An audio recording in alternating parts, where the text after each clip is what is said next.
Hey guys, thank you for tuning in. You're about to get the most persuasive, powerful word there is in the English vocabulary.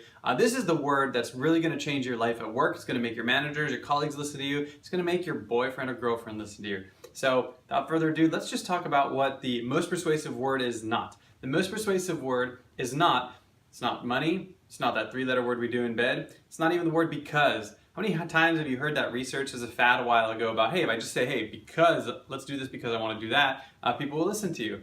But of course, that works when you're in line standing to print a copy. It doesn't work in the things that really matter in your life.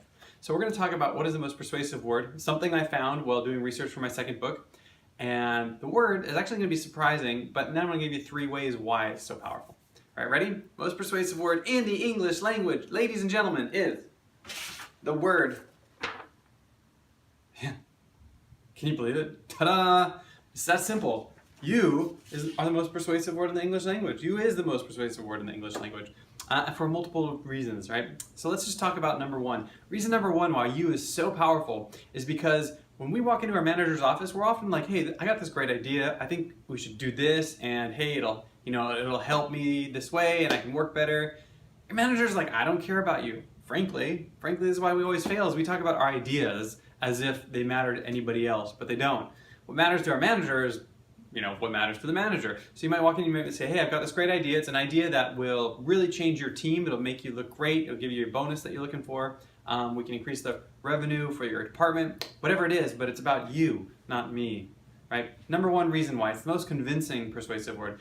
All right, number 2, it overcomes resistance. So politicians are sometimes awesome persuaders, sometimes not great, but usually the ones that get to the top are. And I just watched this clip of going around about Bernie Sanders convincing a Republican voter that she had made the wrong vote. It doesn't matter if you're Republican, it doesn't matter if you're Democrat. I just like to watch both politicians. Both are really, really strong.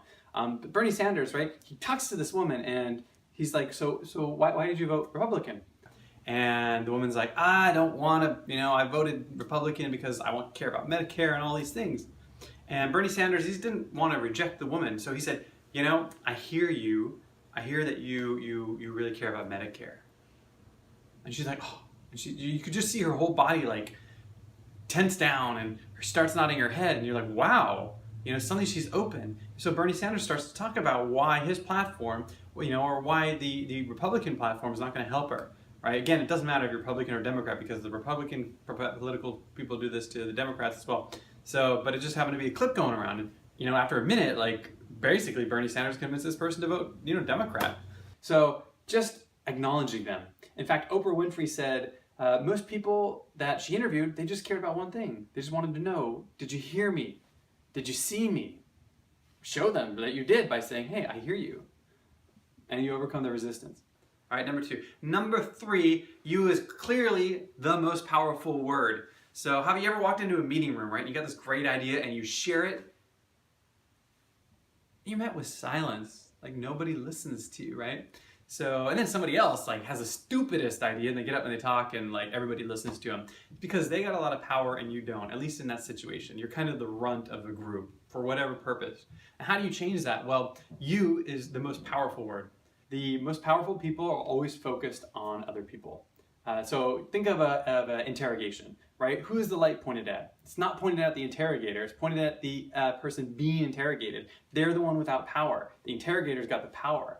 Likewise, everybody, if you're the most powerful person in the room, yeah, you've got all the attention, but you're not talking about yourself, right? You're talking about other people. You're like, this is good for you and you and you because of this, right? Again, giving them value, but also you're evaluating them. You're like, so why should we take your idea? Tell me more about your idea. I want to hear about your idea and why you think it'll help us, right? Because you're evaluating. People in power, they evaluate others. If you have to prove yourself, if you have to sit there and keep talking about why you got all this credibility and all this reasons people should listen to you, nobody's going to listen to you, right? People in power don't have to prove they have power, right? So you is the most convincing, persuasive word. It overcomes resistance, and it's the most powerful word. It's like 3 chickens in one sky. I don't know what you call that, right? But you get the idea. Use this word. Feel it out. It's going to change your life, guys.